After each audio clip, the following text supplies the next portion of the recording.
Luiz Rodrigues, gestor dos fundos de crédito da Quáritas. Estou aqui para falar do fundo Renda Fixa Crédito Privado. No mês de junho, o fundo Quáritas Renda Fixa Crédito Privado fechou com uma rentabilidade de 1,22%, equivalente a 120,5% do CDI, o que dá aí uma rentabilidade acumulada no ano de 2022 de 6,10%, equivalente a 113% do CDI. Então, novamente, aí o mês de junho foi um mês positivo, tá, para os ativos de crédito privado, de maneira geral, tá? Então a gente vê essa classe de ativos com desempenho muito bom aí, enfim, já faz bastante tempo, né, que esses ativos vêm performando bem, e o ano de 2022 continua com essa tendência, e no mês de junho a gente viu de novo aí essa boa performance.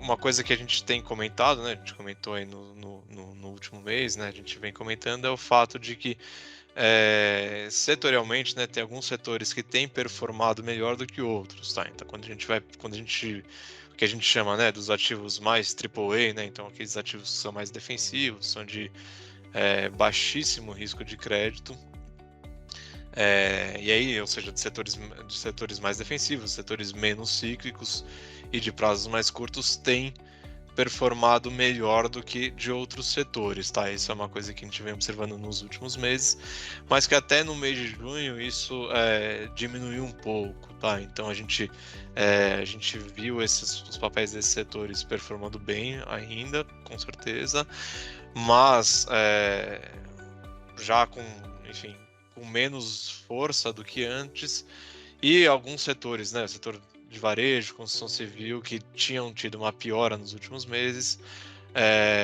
com um grau aí de estabilidade, tá? Então, quando a gente olha o agregado, né, de spreads de crédito, a gente vê até um pequeno fechamento, tá? Uma pequena redução que faz sentido com isso, tá?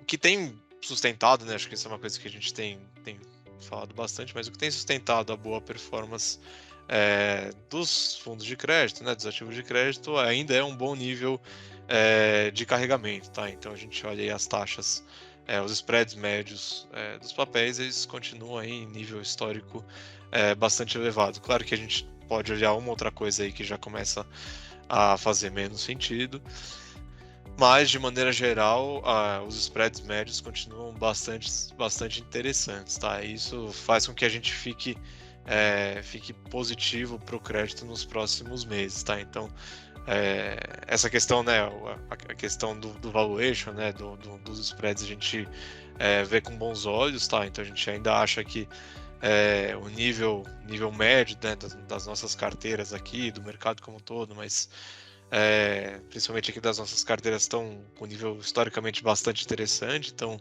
continuam sendo um bom ponto de entrada para o crédito.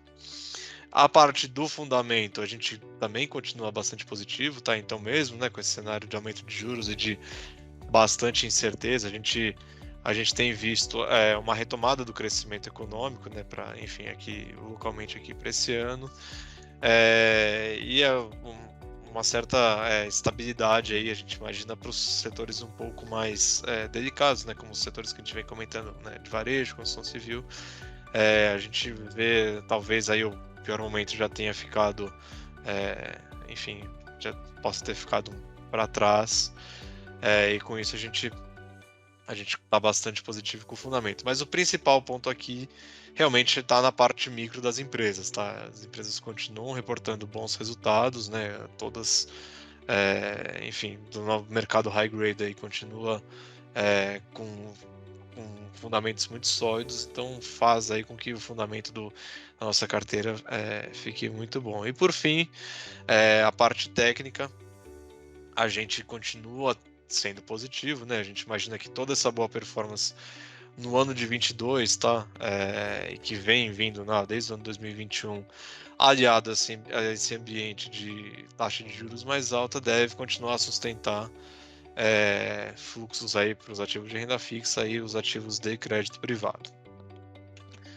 Falando especificamente aí do mercado primário, a gente continua vendo a mesma dinâmica que a gente viu aí nos últimos meses. Então, a gente tem bastante demanda e aí, principalmente, né, por esses ativos de maior qualidade, mas a gente vê uma demanda por ativos como um todo, e a gente continua vendo o mercado primário relativamente aquecido, tá? A gente imagina que isso possa diminuir um pouco para os próximos meses, né? Conforme a gente for chegando mais perto da eleição, né? A gente está chegando mais perto da eleição, é de se imaginar que o mercado primário diminua um pouco, né? O número de emissões. Isso é enfim, uma questão sazonal que a gente já está até acostumado, mas a gente imagina aí que esse mercado volte, né, um pouco depois disso, mas o recado aqui é esse, assim, o mercado ele continua bastante bem servido e bastante demandado, tá? Então a gente enxerga um bom equilíbrio aí do mercado primário, e o mesmo tem acontecido para o mercado secundário, tá? A gente continua vendo o mercado funcionando de maneira bastante saudável. Passando aqui especificamente um ponto da nossa carteira, tá? Acho que vale aqui a gente comentar, que foram os papéis da construtora Tenda, tá? Da debênture de Tenda, tá? A Tenda foi uma das construtoras aí que tiveram, enfim, com todo o ambiente macroeconômico, né? De elevação de custos e da cadeia de insumos também. Ela teve ao longo do ano de 2021 e está tendo agora ao longo do ano de 2022 alguns desafios e uma perda da sua rentabilidade. Então, com isso, a empresa tem adotado diversas estratégias, né, para retomar o nível de rentabilidade que ela tinha. Mas, além disso, ela deve descumprir aí os covenants financeiros agora ao fim do segundo trimestre, tá?